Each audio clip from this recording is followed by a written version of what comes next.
খুব ভালো লাগতেছে। সোনারগাঁও এসে বিভিন্ন ধরনের ঐতিহাসিক জিনিস দেখতেছি।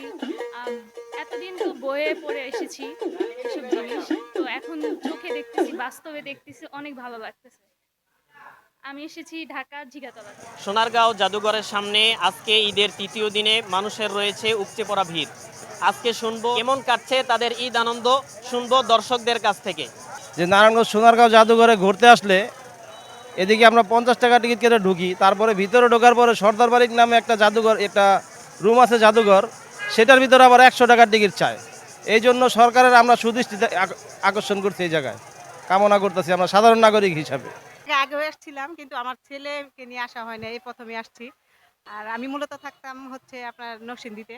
এবারই প্রথম ছেলে মেয়েকে নিয়ে একসাথে আসছি, অবশ্য খুবই ভালো লাগছে। দেখার মতন জায়গা ছিল এটা।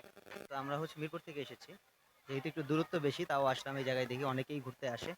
তো মেইনলি হলো এই জমিদার বাড়ি আছে, এটা একটা আকর্ষণের জায়গা। তো এই জন্য আসলে এখানে ঘুরতে আসা, ফ্যামিলি নিয়ে আসলাম, ছোট ভাইকে নিয়ে আসলাম।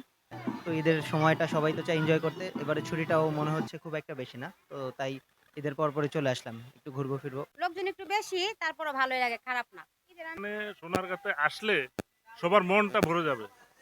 সবাই আসবেন এখানে, মানে দেখার মতো অনেক কিছু আছে, উপভোগ করার মতো অনেক কিছু আছে। ইনশাল্লাহ সবাই আসবেন। প্রথম এখানে আসলাম, আলহামদুলিল্লাহ ভালো লাগতেছে দেখা। নতুন নতুন কিছু দেখলাম, শিখলাম। আমার হাজবেন্ড, বাচ্চা, ওদের সবাইকে নিয়ে আসছে এখানে দেখার জন্য।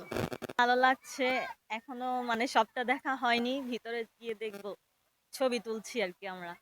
ফেরদাউস ফরাজি, নারায়ণগঞ্জ থেকে, গণকণ্ঠ।